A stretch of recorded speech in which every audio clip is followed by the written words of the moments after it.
So, కాళేశ్వరంలో ఏం జరగలేదనే విషయం వాళ్ళు బయటికి చెప్పాలా? చెప్పక్కర్లేదా? ఒకవేళ చెప్పుంటే గనక పరిస్థితి ఏంటి?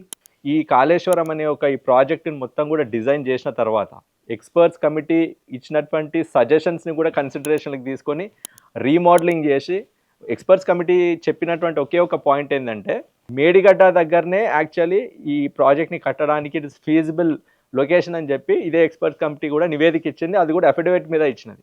ఆ! Hydrology department, yes. Ministry of forest, environment, ఎన్విరాన్మెంట్‌కి ఫారెస్ట్ అండ్ సంబంధించి. Climate changes department, ministry of tribal issues department, right. ఇట్లా 11 విభాగాలకు చెందినటువంటి బోర్డులు గావచ్చు, వివిధ బోర్డులు గావచ్చు, మినిస్ట్రీలు గావచ్చు, డైరెక్టరేట్లు గావచ్చు, ఇచ్చినటువంటి రిపోర్ట్‌ల అప్రూవల్స్ ఆధారంగా తర్వాత దాన్ని అసెంబ్లీలో గూడా చర్చించడం జరిగింది. హ్మ్. అసెంబ్లీలో చర్చించి ఉమ్మడి ఆంధ్రప్రదేశ్ రాష్ట్రంలో గావచ్చు, తెలంగాణ రాష్ట్రంలో గావచ్చు, చరిత్రలో మొదటిసారి ముఖ్యమంత్రి గారు ఒక ప్రాజెక్ట్‌కి సంబంధించి పవర్ పాయింట్ ప్రెజెంటేషన్‌ని అసెంబ్లీ సాక్షిగా సభ్యులకందరికీ కూడా వివరించి, అసెంబ్లీలో ఉన్నటువంటి అన్ని పక్షాల వారికి చర్చించేటువంటి అవకాశం ఇచ్చి, గవర్నర్ గారి ప్రసంగంలో కూడా దీని గురించి చర్చించిన తర్వాత ఈ ప్రాజెక్ట్‌లో ముందుకు పోయి నిర్మించడం జరిగింది.